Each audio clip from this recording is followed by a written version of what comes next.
ay rated PG. Patnubay at gabay ng magulang ay kailangan sa mga batang manonood. Ngayong gabi sa Anggulo, sasamahan natin si Senator Pia Cayetano sa kanyang pinagkakaabalahan bukod sa impeachment trial sa Senado. Bago pa man siya maging isang senadora, si Pia ay isang ina, kapatid at unika iha sa kanilang pamilya. Dahil sa impluwensya ng abogado niyang ama, naging aktibong kumpanyera rin si Pia sa loob ng isang dekada. Noon pa man, isa ng atleta si Pia at nagpatuloy siya sa kanyang active lifestyle kahit 2 beses ang tumakbo at nanalo sa Senado. Magandang gabi po sa inyong lahat. Ito ang Anggulo.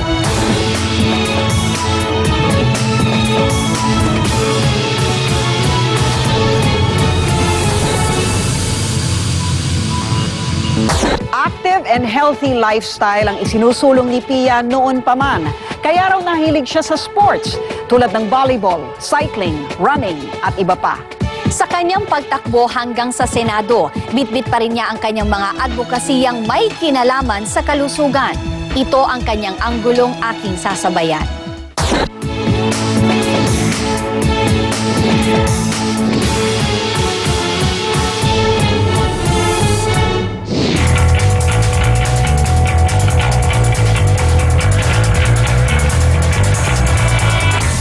Sa tindig at sa forma.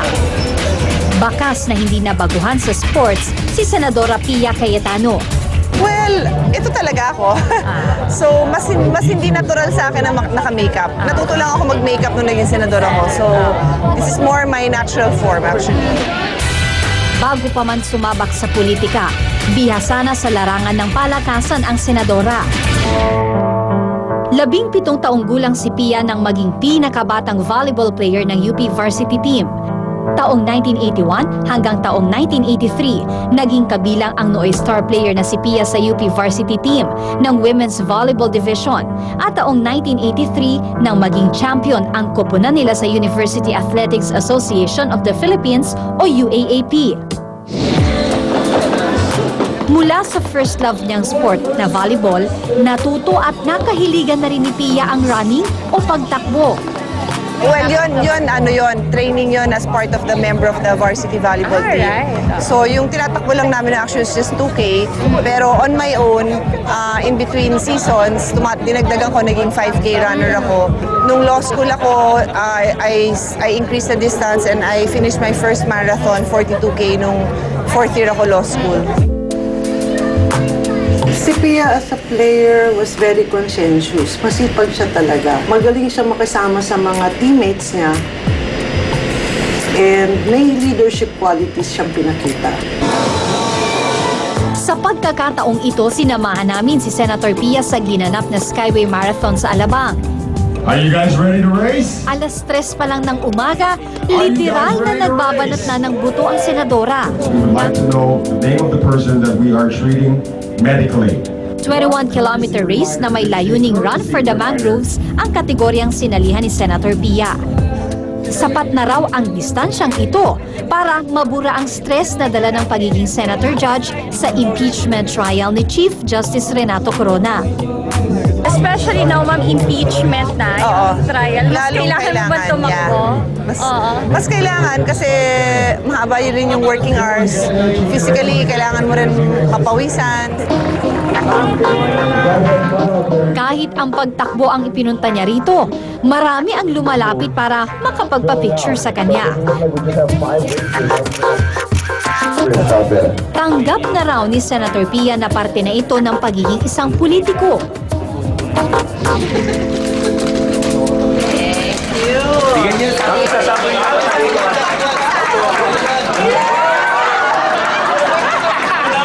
Kung bigay na bigay sa kanyang hilig sa sports, humahataw rin si Pia pagdating sa iba pa niyang advokasya. Ang importante dito is lahat ng karapatan ng kababaihan, mabigyan ng pansin. Una sa kanyang listahan ang Reproductive Health Bill na ipinanukala niya noong Hunyo ng taong 2010. Scientific authorities. Si Senadora Pia Cayetano ang isa sa mga author ng RH Bill sa Senado. Intrinsically linked ang rights ng mother and unborn child, no? Because if you look at the Millennium Development Goal, yung health ng infant, apektado yan kung hindi healthy ang mother. So one option I have is to have a separate bill, which would probably be the rights of the mother and the unborn child. Kasama niya rito ang kapwa-senadora na si Miriam Defensor Santiago. Kapag debate na sa RH bill ang usapan, hindi nagpapaawat si Senator Pia dyan. There is no room and need for discussion here because as sponsor of this measure, I will not push for, I am not, and I will not accept any insinuation that this bill is pushing for abortion.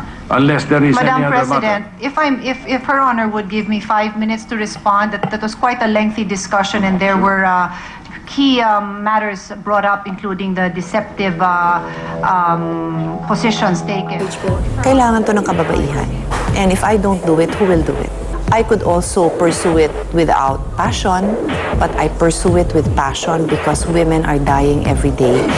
And women and most people who oppose it are people who can afford to go to the best OB-gynecologists, the best doctors who can give them the advice that they need. But the women who die do not have these choices. Malamig ang hangin ng umagang iyon.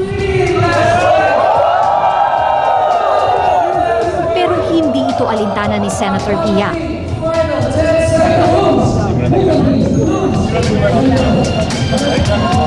Ilang sandali pa. I think I have to get this out na. Start na, yun na yun. You watch it. Okay. Bye-bye. Hi, ma'am.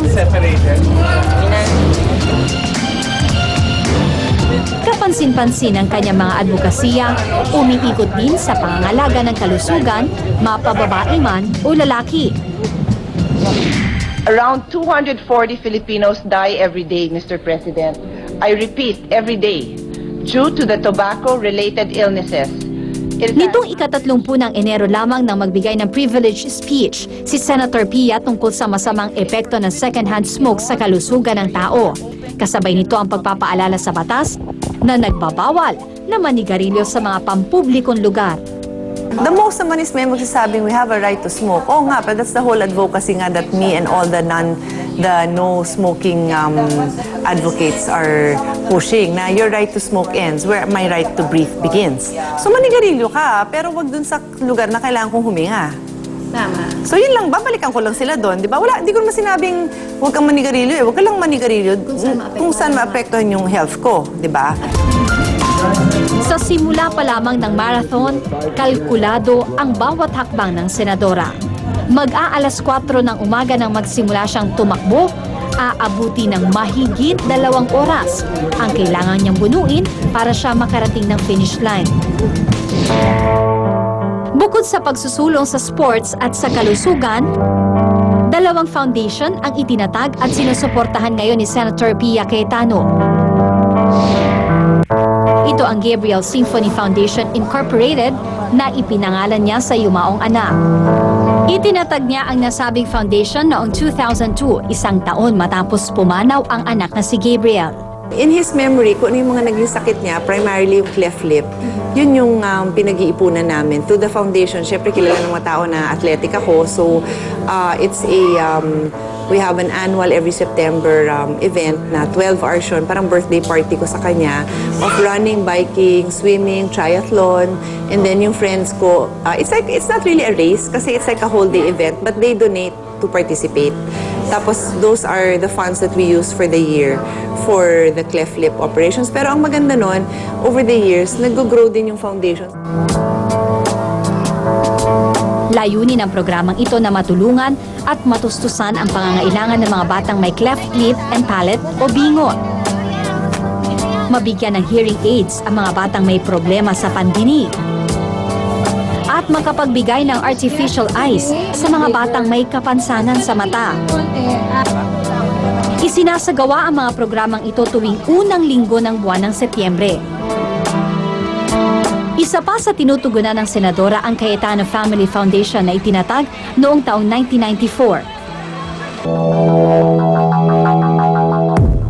Pero nang pumanaw ang ama ni Pia at dating Senador Rene Cayetano noong 2004 dahil sa sakit na abdominal cancer, ang Noe Cayetano Family Foundation naging Kompanyero Rene Cayetano Foundation. Layunin itong magbigay ng tulong medikal, edukasyon at maging sa mga usaping pangkalikasan. Nasa ilalim din ng foundation ang mga programang Bike for Hope na taon-taon na isinasagawa ng senadora. At Pinay in Action na may layuning palakasin ang mga kababaihan sa pamamagitan ng mga programang makakatulong sa kanilang kalusugan at kinabukasan. Sa pagpapatuloy ng marathon, hindi pa man sumisikat ang araw, pero nagliwanag na ang langit sa pinasabog ng mga fireworks. Senyales na may mga nakatapos na sa Skyway Marathon. Lumipas na yung 1.5 hours at anumang oras mula ngayon darating na yung mga sumali doon sa 21-kilometer race. Kaya naman abangan na lang natin yung pagdating ni Senator Pia Cayetano.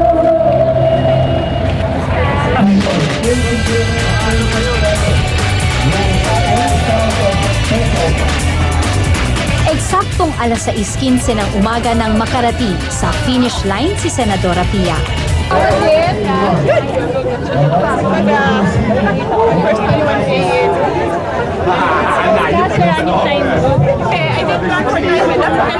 Slow time for me, pero okay lang kasi yung level of training ko naman ngayon is pang ganito lang. Matapos ang karera, nagmamadali siyang umalis. Susuportahan kasi niya ang panganay na anak na si Maxine. Natatakbo rin ng umagang iyon para sa kategorya naman na 5-kilometer run. You know, I realized Nang magkita ang mag-ina, kapansin-pansin ang pagiging maalaga ng senadora sa kanyang anak.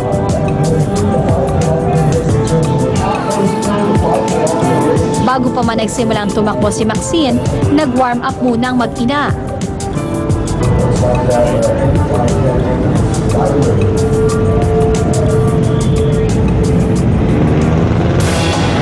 Kahit pa tumatagaktak ang pawis ng senadora, sabi nga niya, masarap na mahirap ang makarating sa finish line. Di raw ito nalalayo sa pagsulong niya sa kanyang mga advokasya.